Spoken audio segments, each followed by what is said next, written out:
Liberty and Levin, and the author of the brand new book on power. Mark, great to have you with us. Your thoughts on this move tomorrow to send the U.S. ambassador to Israel, Mike Huckabee, and the Middle East envoy, Steve Witkoff, in to see with their own eyes what's going on the ground in Gaza.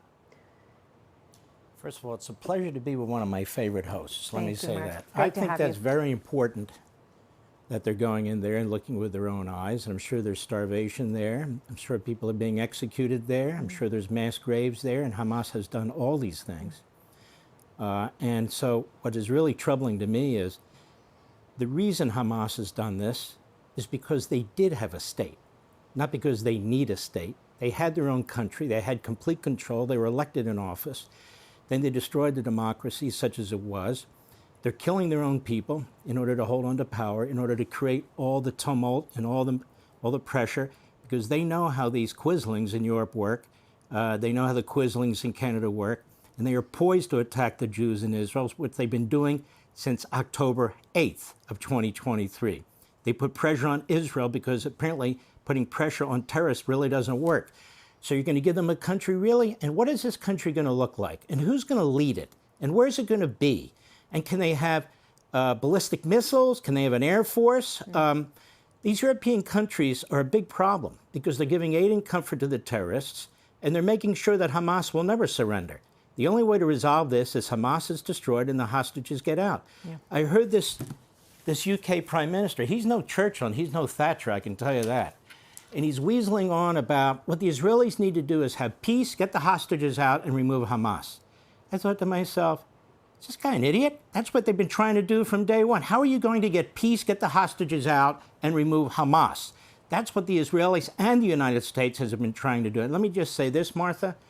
3 cheers to our president, to our Secretary of State, to our ambassador. 3 cheers to all these people, because where would we be? Where would the West be if we didn't have this kind of leadership right now?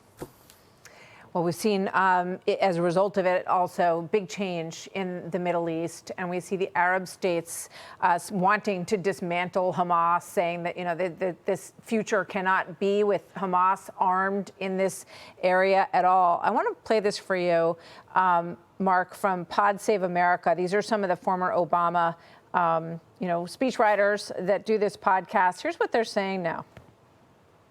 I don't think Democratic candidates should take money from AIPAC or vote to fund military support for Israel. And that especially includes, I think, the next Democratic nominee for president. There has to be a total mindset change in the Democratic Party. Yeah. When the war ends, we are not going back to the pre-October 7th status quo. The Biden era, hug Bibi Netanyahu strategy has to be thrown in the trash can for ever.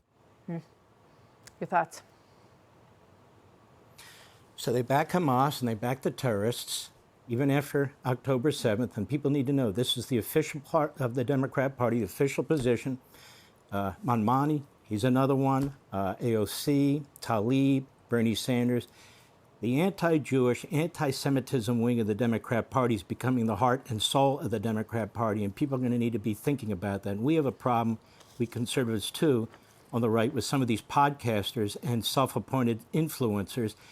These people are all pretty much saying the same thing. All Israel wants to do is exist. They didn't attack anybody, but they're not going to be attacked again. And now the Middle East, they ask these Arab, monarchs and these dictators, they are happy with what Israel has done, even though they can't come out and say it because they'll be overthrown. They wanted Iran out of the way. They wanted Hezbollah out of the way. They cannot stand Hamas. They'd like the Houthis out of the way. Yep. And we've done this, Israel and us. No, it's all about, this is all isolated Iran, which was the biggest backer of terror in the entire area. And, the thoughtfulness on some of these comments is very short. It's also worth pointing out that Mahmoud Abbas, who I guess they want to see in charge, is in the 20th year of his 4-year term.